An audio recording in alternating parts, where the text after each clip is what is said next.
2 weeks ago, scientists at a massive facility in Europe announced that they may have discovered a particle that travels faster than the speed of light, a discovery that would turn Einstein's theory of special relativity upside down, a discovery that, if true, would revolutionize the way we see the world.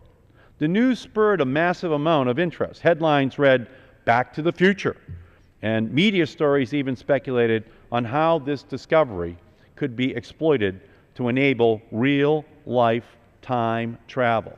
However, it seems Republicans have already figured out how to get around Einstein's theory, because today the House will vote on a piece of legislation that will blast us right back in time to the start of the Industrial Revolution.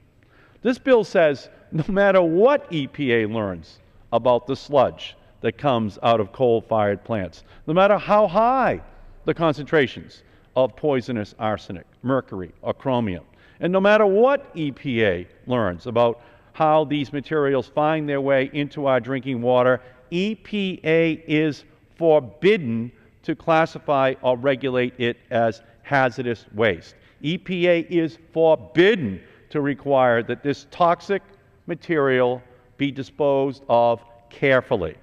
This bill turns a blind eye to evidence of known hazards and takes us back to the Dark Ages, to a time before science was valued and before advanced knowledge transformed society. It takes us back to an era when mercury and arsenic, major components of coal ash, were used to cure toothaches and clear up your complexion.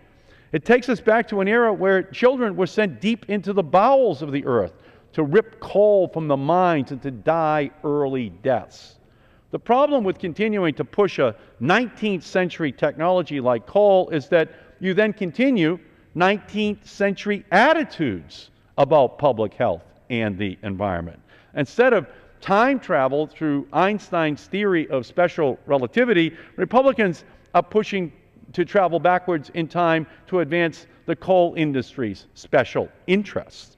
While Republican efforts on time travel are unlikely to help us understand black holes, they will take us back to the era of black lung disease. Instead of allowing the coal industry and Republicans to transport our country's environmental and public health standards back to the era of Charles Dickens, we should hold these industries to greater expectations.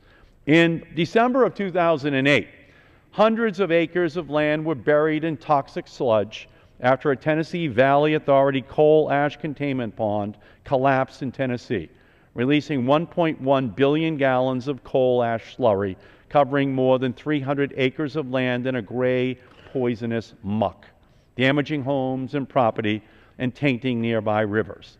The event was quite literally a poisonous lump of coal dumped on the nearby community just 3 days before Christmas.